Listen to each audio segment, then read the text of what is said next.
আমরা বাঙালি হিসাবে সমগ্র বিশ্বের ওপর আধ্যাত্মিক দিক থেকে রাজত্ব করতে সক্ষম, কারণ আমাদের এই বাংলায় জন্মেছেন অনেক মহাপুরুষের মধ্যে অবতার ও সার গোড়া অবতার সেই চৈতন্য পুরুষ আমাদের এই নদিয়ায় নবদ্বীপের শচীগর্ভ সিন্ধু মাঝে 1486 খ্রিস্টাব্দে তিনি উদয় হয়েছেন। তারপরের ইতিহাস সকলেই আপনারা কিন্তু খুব ভালোভাবে জানেন। আমাদেরকে যেটুকু বলার প্রয়োজন সেটুকু আমরা বলবো, কারণ ইতিহাসটা না জানলে আমাদের পড়ানোর সময় বলা হতো সামনের পায়ে এগিয়ে যেতে গেলে পেছনের পায়ের যথেষ্ট জোর থাকতে হবে। কারণ আপনি যখন পাটা উঠিয়ে, সকলেই জানেন, আমি শুধু আলোচনার জন্য বলছি, আপনি যখন পাটা উঠিয়ে সামনের দিকে ফেলবেন তখন সমস্ত জোরটা কিন্তু আপনার পেছন পায়ের ওপর থাকে। আপনার সেই মুহূর্তে যদি আপনার পেছন পাটা দুর্বল থাকে, শক্তিহীন থাকে, তাহলে আপনি কিন্তু এগোতে পারবেন না, মুখ হুমড়ে পড়ে যাবেন। এই পেছনের পাটার নাম হচ্ছে ইতিহাস। একটা আক্ষেপ আমাদের আছে রাজসিংহ উপন্যাসের, একথা বলবার জন্য কীর্তন নয় কিন্তু বলতে হয় এক দু লাইন। রাজসিংহ উপন্যাসের যখন ভূমিকা লিখছেন বঙ্কিমচন্দ্র, তখন তিনি আক্ষেপের সঙ্গে বললেন, বাঙালির ইতিহাস চিন্তা নাই। ব্যায়ামের অভাবে শরীর যেমন দুর্বল হয়, ইতিহাস চর্চার অভাবে জাতি তেমন দুর্বল হয়। আমরা সঠিক ইতিহাস চর্চা করিনি বলে হয়তো আমাদের সমাজে এতটা অবক্ষয় এখনো নেমে এসেছে। কারণ আমরা পুরুষ সিংহের বংশধর, কিন্তু মার্জনা করবেন, উদাহরণটা আমার দেওয়া নয়, উদাহরণটা আদি শঙ্করাচার্যের দেওয়া। আমরা পুরুষ সিংহের বংশধর, কিন্তু ভেড়ার সঙ্গে থেকে থেকে আমাদের সিংহত্ব নষ্ট হয়ে গিয়েছে। নিতাই গৌর হরি হরি। চর্চার দরকার, আলোচনার দরকার, সঠিক আলোচনা। আপনার সঙ্গে আমার আলোচনা নাই মিলতে পারে, কোনো আপত্তি নেই, তার জন্যই সনাতন ধর্ম শ্রেষ্ঠ। সবাইকে সম্মান দেওয়া হয়েছে। আপনি যেটা বলবেন সেটাও ঠিক, আপনি যেটা বলবেন সেটাও ঠিক, আপনি যেটা বলবেন যুক্তি দিয়ে সেটাও ঠিক। অন্যান্য ধর্মে এ ব্যবস্থা নাই, আমারটা না মানলে গলা কেটে নেওয়ার ব্যবস্থা আছে, কিন্তু আমাদের ধর্মে তা নয়। আমাদের সনাতন ধর্মের সবচাইতে গৌরব এখানে যে আমরা সবার চর্চাকে, সবার জ্ঞানকে, সবার সাধনাকে সমমর্যাদায় সম্মান দিয়ে এক আসনে বসাতে পেরেছি। নিতাই গৌর হরি বল। মতের অমিল থাকুক, কিন্তু সেটা কিন্তু হিংসার পর্যায়ে যেন না আসে। নিতাই গৌর হরি হরি। কারণ হাতের 5টা আঙুল সমান নয়, সমান হলে কাজ হবে না, ধরতে পারবেন না। দেখুন না, 5টা আঙুল সমান হয়ে গেলে আপনারা কাজ হবে না। ওই জন্য সমাজটা এইভাবে বিভিন্ন মত, বিভিন্ন জাতি, বিভিন্ন ধর্ম, বিভিন্ন আলোচনায় রসপুষ্ট থাকুক, তবেই সমাজ এগোবে, না হলে অধঃপতন অনিবার্য। নিতাই গৌর হরি হরি বল। আমি যদি আমারটা চাপিয়ে দিই সবার ওপর, সেটা খুব খারাপ বিষয়। যাই হোক, জানেন মহাপ্রভু 48 বছর ছিলেন। 1533 খ্রিস্টাব্দে তিনি অন্তর্ধান হন। 86 থেকে 33। খুব সুন্দর বিভাগ। 24 বছর ঘরে ছিলেন, 24 বছর সন্ন্যাস। মানে একটু সহজে মনে থাকবে, 24 দুগুণে 48। 24 বছর সন্ন্যাস সংসারে থাকার পর এই তো আমার কাছেই কাটোয়া গৌরাঙ্গ মন্দির যেখানে, সেখানে সন্ন্যাস নিয়ে চলে গেলেন নীলাচল। সেখানে থাকলেন। প্রথম 6 বছর ভারত ভ্রমণ করলেন। শেষের 18 বছর পাকাপাকি ভাবে পুরীতে থেকে গেলেন, আর বেরোলেন না।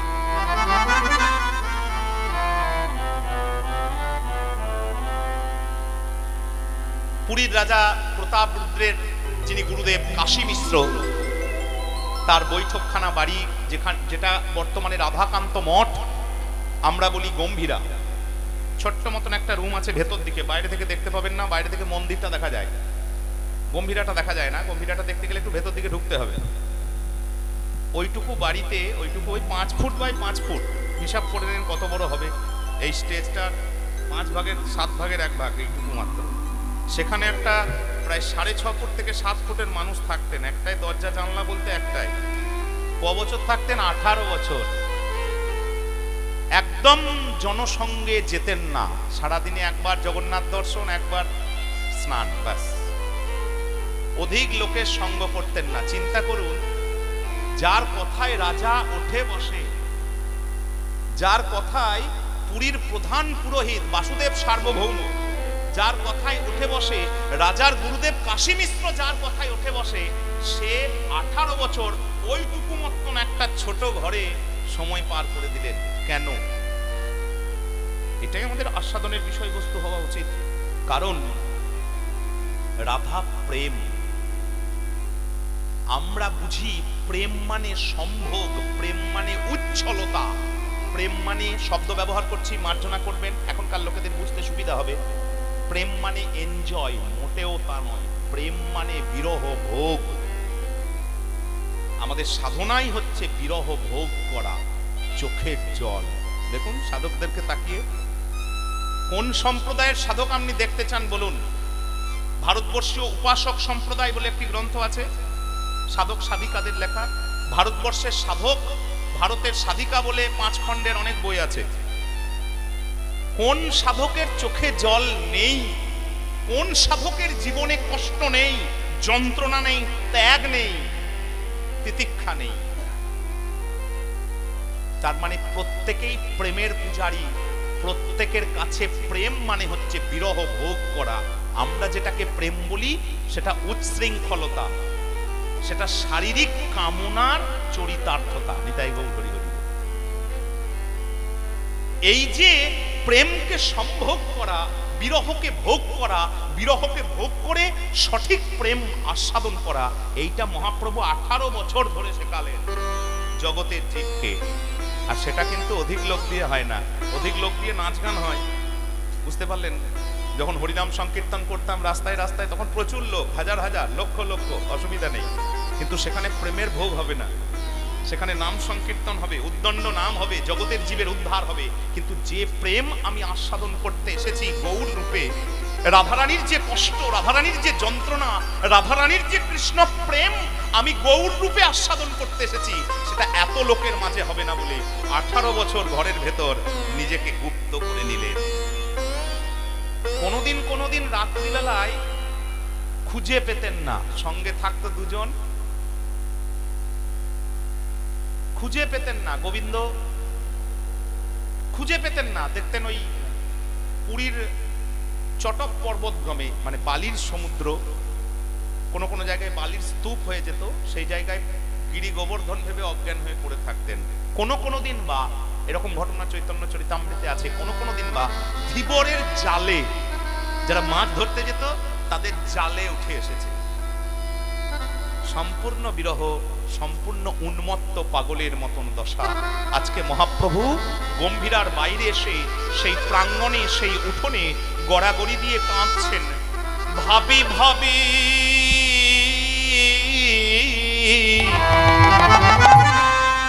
তনু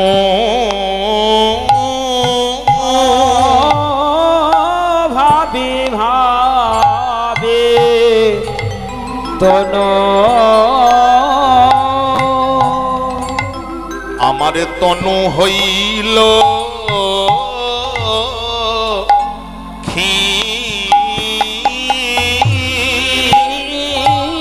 ভাবি ভাবি তনু আমার তনু হইল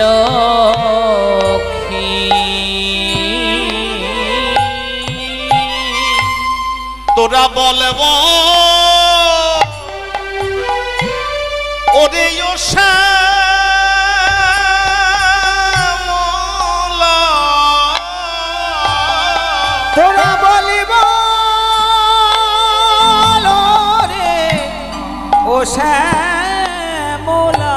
তোরা বলে বলি ওরে ও বিমলা আমি আর বাঁচব, আরে বাঁচব কত কতদিন।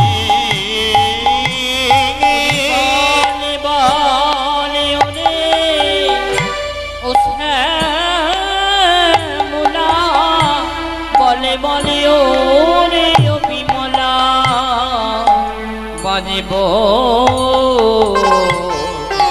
আমি বাঁচব কত আমি আর কদিন বা বাঁচিব, কদিন বা বাঁচিব বলে বলে ও শ্যামলা ও বিমলা কদিন বা বাঁচিব, কদিন বা বাঁচিব পরাণে বন্ধু বিহনে আমি কদিন বা বাঁচিব, পরাণে বন্ধুর বিহনে বলে বলে ও শ্যামলা ও বিমলাই গরিব হরি হরি হরি আমি পরাণ বিহনে বিমলা বিহনে কদিন বা বাঁচিব।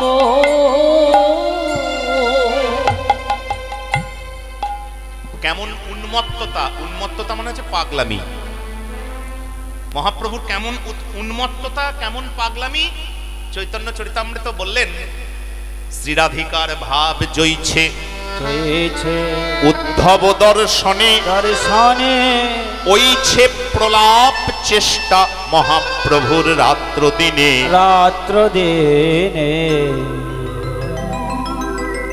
কৃষ্ণ বৃন্দাবন ছেড়ে মথুরায় চলে গেলেন। দীর্ঘদিন না আসার পরে দ্বারকা থেকে একবার উদ্ধবকে পাঠিয়েছিলেন বৃন্দাবন দর্শনে, এরকম শ্রীমদ্ ভাগবতে বর্ণনা পাওয়া যায়। উদ্ধব সংবাদ, সেই উদ্ধব কৃষ্ণের মতোই দেখতে, একদম গায়ের রং থেকে, মুখের চেহারা থেকে, চলা বলা, এমনকি তার সাজ পোশাক পর্যন্ত কৃষ্ণের ব্যবহৃত জিনিসগুলো তিনি পরতেন। উদ্ধবকে দেখে তাদের কৃষ্ণ বিরহের যন্ত্রণা আরো দ্বিগুণ বেড়ে গিয়েছিল। সান্ত্বনা দিতে এসে উদ্ধব নিজে পাগল হয়ে গিয়েছিলেন। সান্ত্বনা দিতে গিয়ে, কোন দুঃখের সান্ত্বনা দিতে গিয়ে নিজেই দুঃখের সাগরে ডুবে গিয়েছিলেন উদ্ধব।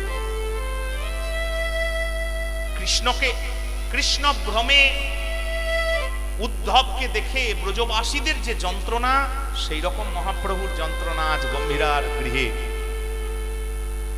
ব্রজগোপীরা প্রথমে ছুটে গিয়েছিলেন কৃষ্ণ ভেবে উদ্ধবকে দেখে ব্রজগোপীরা পাগলের মতন ছুটে গিয়েছিলেন। তারপর একটা নির্দিষ্ট দূরে গিয়ে তারা সবাই থমকে দাঁড়িয়েছিলেন। এত বিরহের মধ্যেও তাদের সেই কৃষ্ণ চৈতন্য এত সূক্ষ্ম, এটা যে কৃষ্ণ নয়, কাছে গিয়েই তারা বুঝতে পেরে গিয়েছিলেন। আজকেও মহাপ্রভু কৃষ্ণ ভ্রমে পাগলের মতন ছুটে যাচ্ছেন। কাকে দেখে? একটা আঁকা বাঁকা তমাল গাছ। যারা তমাল গাছ দেখেছেন তারা অনুভব করবেন, তমাল গাছটা বেশ কালো হয়, আঁকা বাঁকা, বহু প্রাচীন পুরনো গাছ যদি হয়, আঁকা বাঁকা তমাল গাছ, প্রচুর পাতা ধরেছে। একটা ময়ূর, আজকেকার কথা কিন্তু আমরা বলছি না, আমরা আজ থেকে 510 কি 520 বছর আগেকার কথা বলছি। তখন পুরী আর এখনকার পুরী কিন্তু মিলিয়ে দিলে হবে না। এখন তো একবারে ওয়েল ডেকোরেটেড একটা সিটি বলতে পারেন, শহর বলতে পারেন, সুন্দর সুসজ্জিত নগর বা শহর। সেরকম মোটেও নয়, মন্দির ছিল কিন্তু তবুও এইরকম নয়। যাই হোক, অন্য কথা। তা একটা ময়ূর সেই সময় সেই গাছটাতে এসে বসেছে। একটু ভেবে নেবেন, আমি তো দেখাতে পারবো না। এবার ময়ূরটিকে কিন্তু দেখা যাচ্ছে না। ময়ূরের যে পাখাটি, লেজ, সেই পাখনাটি, পেখমটি কিন্তু বেরিয়ে আছে, গাছের উপরে বেরিয়ে আছে, পাতার ফাঁক থেকে। এবার মহাপ্রভু কাঁদছেন বিরহ নেত্রে। এবার কাঁদলে কি হয়, সকলেই অবগত, কাঁদলে চোখে জল থাকে, চোখটা একটু, দৃষ্টিটা একটু ঝাপসা থাকে। মনে যন্ত্রণা আছে, চোখে জল আছে, চোখটা ছোট থাকে, চোখে জল থাকলে দৃষ্টিটা একটু ঝাপসা থাকে। অনেক দূর থেকে দেখছেন যেন আমি যাকে চাই সেই যেন পেছন করে দাঁড়িয়ে আছে। আপনারাও একটু ভেবে নেন, দেখুন গায়ের রংটা কালো আর দাঁড়ানোর স্বভাব হচ্ছে বেঁকে, ত্রিভঙ্গ বাঁকা, মাথায় ময়ূরের পাখা, কোনো একটু বড় সড়ো কৃষ্ণ বিগ্রহ মূর্তি, একটু বড় সড়ো কৃষ্ণের বিগ্রহ মূর্তি আপনি যদি পেছন থেকে দেখেন মোটামুটি যেরকম লাগবে, অধিকাংশ কালো জায়গাটা দেখা যাবে আর মুখটা দেখা যাবে না, কিন্তু ময়ূরের পাখাটা দেখা যাবে পেছন থেকে। এবার বলে দিচ্ছি, চোখে জল আছে, দৃষ্টি ঝাপসা। অনেক দূর দেশে সেই আঁকা বাঁকা কালো রঙের কাণ্ডওয়ালা তমাল গাছে ময়ূরের পেখম নিয়ে বসে আছেন। সেই ময়ূরটি মহাপ্রভু ভাবছেন যার জন্য আমি কাঁদছি, ওই তো উন্মাদিনীর ন্যায় প্রভু,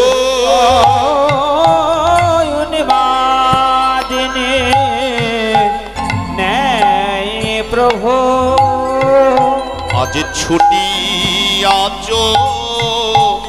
চলিল,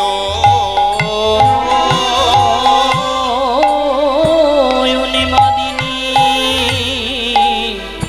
ন্যায় প্রভু, আজ ছুটিয়া চলিল। কেমন সম্মুখে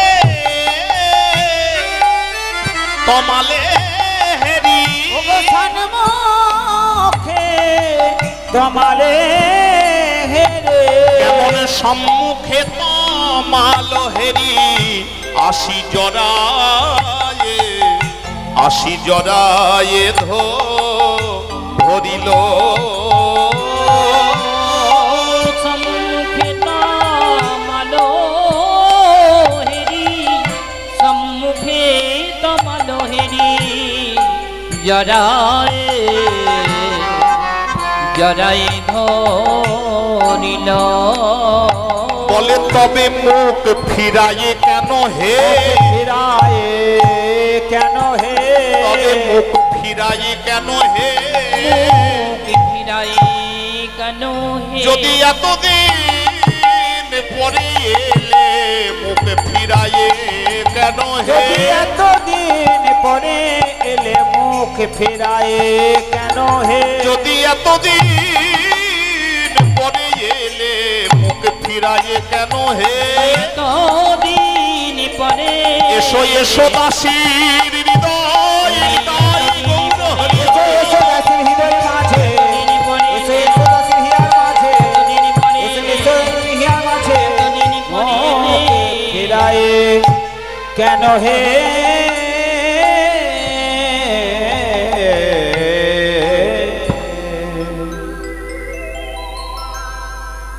কৃষ্ণ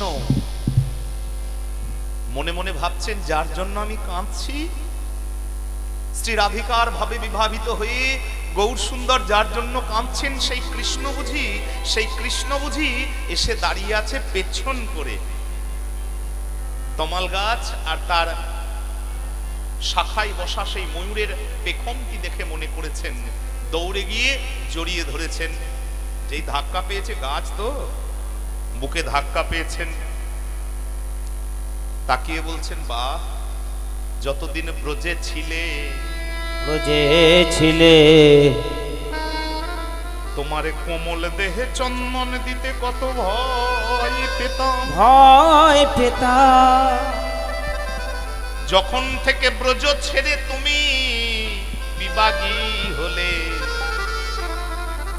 তোমারে কোমল দেহ আজ কঠিন হয়েছে, বধূ বলো ব্রজ গোপীর সেবা পাওনি বলে, ব্রজ গোপীর সেবা পাওনি বলে, তাই কি তোমার কোমল দেহ কঠিন হয়েছে, ব্রজ গোপীর সেবা পাওনি তোমার কোমল দেহ কঠিন হয়েছে, ব্রজ গোপীর সেবা পাওনি বলে। সেই তমাল গাছটাকে বুকে জড়িয়ে ধরে চোখ বন্ধ করে কাঁদছেন, যেন রাধা গোবিন্দের শেষ মিলন, সেই মিলন আমরা আস্বাদন করব। সে যে তীর্থে সেই মিলন হয়েছে, বুকে গাছটাকে জড়িয়ে ধরে প্রভাসে প্রভাসে বলি প্রভু, প্রভাস প্রভাস বলি প্রভু, আজ ভাসে আঁখি জলে। প্রভাস প্রভাস বলি প্রভু, ভাসি আখি জলে। আজ পুরব রল মনে, রল মনে, লীলা পুরব পরল মনে। বাসু ঘোষে বাসু ঘোষে বলে, পুরব পরল মনে, পুরব পরল মনে। বাসু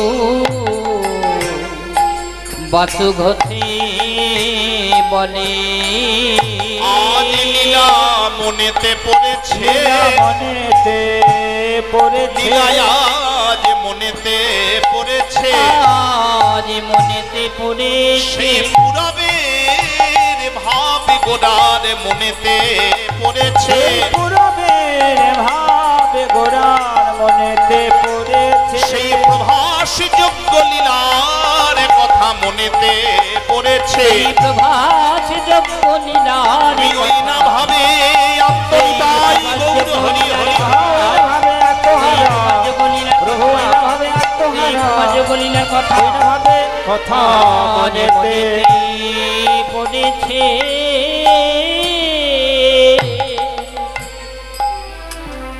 আমরা গৌরহরির কাছ থেকে সেই লীলার সংবাদ রসদ সংগ্রহ করে এবার মুখ্য লীলার আলোচনায় এগিয়ে যাব। প্রভাস প্রভাস বলি প্রভু, প্রভু ভাসে আঁখি জলে, আঁখি জলে, পুরব পরল মনে। আজ বাসু ঘোষে বলে রে এ এ এ পুরা বাসু ঘোষে বলে রে, পুরা বিনীলা বাসু ঘোষে বলে রে, পুরা বেলেরা বাসু ঘোষে বলে রে, পুরা বিনীলা বাসু ঘোষে বলে রে, পুরা বিনীলা বাসু ঘোষে বলে রে,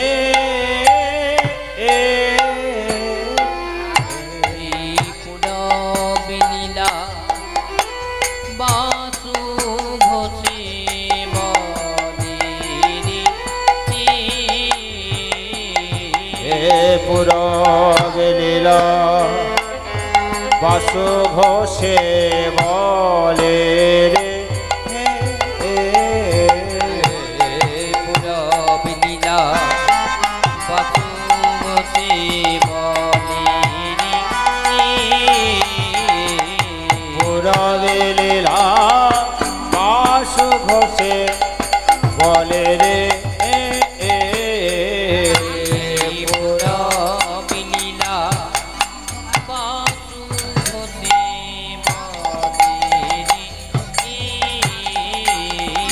পুরা বিনীলা বাসু ঘোষে বলে রে, পুরা বিনীলা বাসু ঘোষে বলে রে, পুরা বিনীলা বাসু ঘোষে বলে রে হে পুরাণ লীলা বাসু ঘোষে বলে রে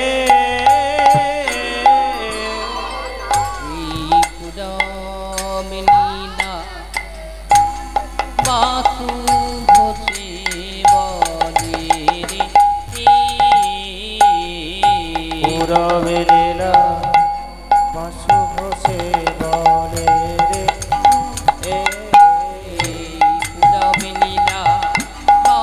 ঘোষে বলে রে পুরমিলা বাসু ঘোষে বলে রে পুরাণ লীলা বাসু ঘোষে বলে রে পুরমিলা বাসু ঘোষে বলে রে পুরাণ লীলা বাসু ঘোষে বলে রে পুরাণ লীলা বাসু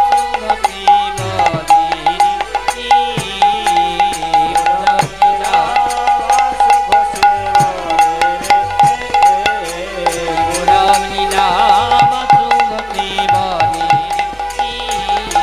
পুরমিলা বাসু ঘোষে বলে রে পুরমিলা বাসু ঘোষে বলে রে পুরমিলা বাসু ঘোষে বলে রে পুরমলীলা বাসু ঘোষে বলে রে পুরমলীলা বাসু ঘোষে পুরমলীলা বাসু ঘোষে বলে রে পুরমলীলা বাসু ঘোষে বলে রে পুরমলীলা আহা পুরমলীলা বাসু ঘোষে বলে রে বাসু ঘোষে বলে রে আহা পুরমলীলা বাসু ঘোষে বলে রে আহা পুরমলীলা বাসু ঘোষে বলে রে পুরমলীলা বাসু ঘোষে বলে রে আহা পুরমলীলা বাসু ঘোষে বলে রে পুরমলীলা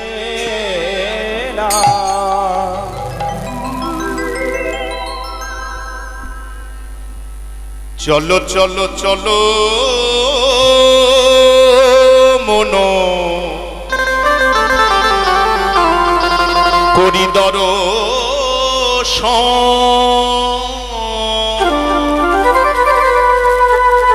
জয় রাধে জয় কৃষ্ণ জয় বৃন্দাবন জয় জয় শ্রী রাধে চলো মন করি দর্শন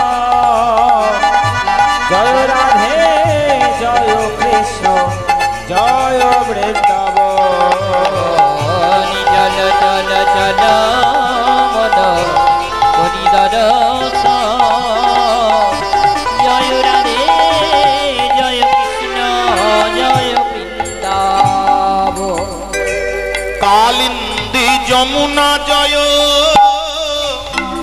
দ্বাদশ কানো কালিন্দী যমুনা জয় দ্বাদশ কানো জয় জয় গোপ গোপী অষ্ট সখী